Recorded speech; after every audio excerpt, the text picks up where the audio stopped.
people wanted it. I was offered to go into the trade, and I knocked it back. And I remember this firm saying to me, Charlie, it's like throwing £1 million into the Mersey. I said, I don't want to get involved in that. It's backstabbing. You're starting to trust people, got to trust people who's devious. Nah, I don't want to know that. I'll stick to what I'm doing. One man who seized the opportunity was Tommy Comerford, the so-called mastermind of the Water Street bank robbery. Comerford started importing a whole range of drugs, from heroin to LSD, and became the first British criminal to forge links with most of the world's drug regions. It made him a fortune, but Comerford still lived in a council house. I always remember Tommy lived just off Scotland Road, nothing loud or about it, and claiming all his benefit. And yet he was making probably thousands, hundreds of thousands through all his criminal activities. But that's to take a cheapy character that he was. Comerford was a successful but careless operator. In 1984 he was placed under surveillance by the Regional Crime Squad. Just 6 weeks later he swanned through Heathrow Airport carrying 2 suitcases. When stopped by cops, one case was found to contain half a kilo of heroin. He was the biggest fish yet caught by the police.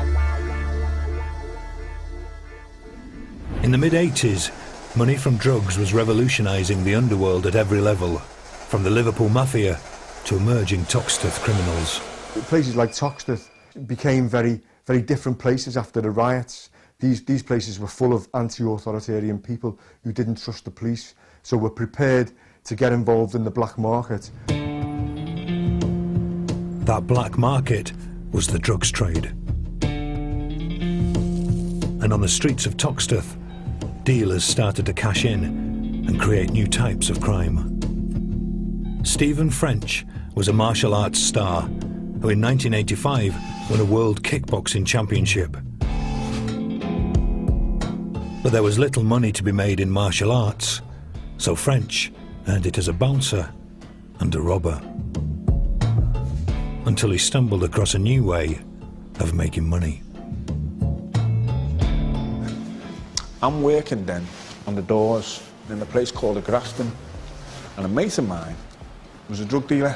He had his product took off him, and he came to me and said to us, this has happened, can you know the people? Anyway, we went and got the stuff back for him, and he was going to give us £5 for getting us the stuff back.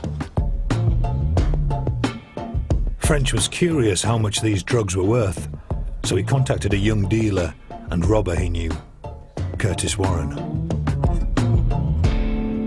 I phoned my mate Curtis and I said, I've got this thing, I didn't know nothing about it, I've got this thing here, boom, boom. And then Curtis told me that it was worth 30 grand. So then I realised the money that was involved. It was then that the penny dropped for Stephen French. I was a robber, yeah. I was a thief, yeah. So I think, well, this drug dealer, he's got all this money, yeah. If I take his money off him, what can he do? I'm beginning to believe that I'm invincible, the baddest man on the planet, yeah. I'm actually beginning to believe my own hype, yeah. And I start to rob drug dealers, yeah. It's called taxation. For French and men like him, taxation appeared the perfect crime. I never robbed drugs, I robbed money. I always wanted the cash, yeah, right? And I used extreme violence, yeah, to do it. Yeah, I'd be clad all in black, I'd have a balaclava, and I'd have one of the biggest knives you've ever seen.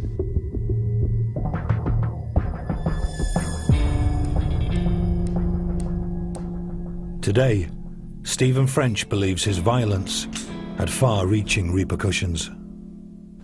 How does 10 stone, 11 stone drug dealer protect himself from former British, European and world kickboxing champion, amateur boxing champion, yeah, a very physical guy?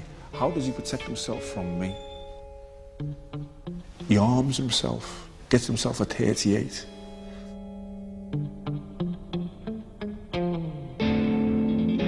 Drugs introduced a lot more violence into the underworld because the stakes suddenly became very, very high. It was no longer just about stealing 10 grand from a post office, you could make £1 million in 3 or 4 days. And I've spoken to drug dealers who did that in the 1980s. As this new generation got rich quick, Toxteth's cannabis pioneer Michael Showers appeared to take a very different route. By the 80s, Showers claims to have retired from importing drugs. I retired because, number one, I didn't need to take the risks anymore. I didn't need to. My house was paid for. Everything I had was paid for. I had bling before bling was bling. I didn't need anything. I was living a good life. In the wake of the Toxteth riots, Michael Showers turned himself into a community spokesman, meeting politicians and appearing on TV debates.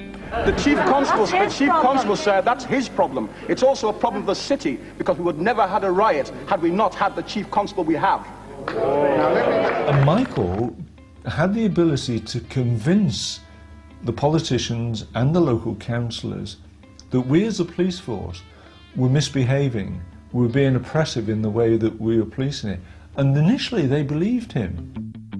In a remarkable turnaround, Michael Showers, a drug dealer with convictions for shooting and stabbing, landed a job for Liverpool Council as an immigration advisor.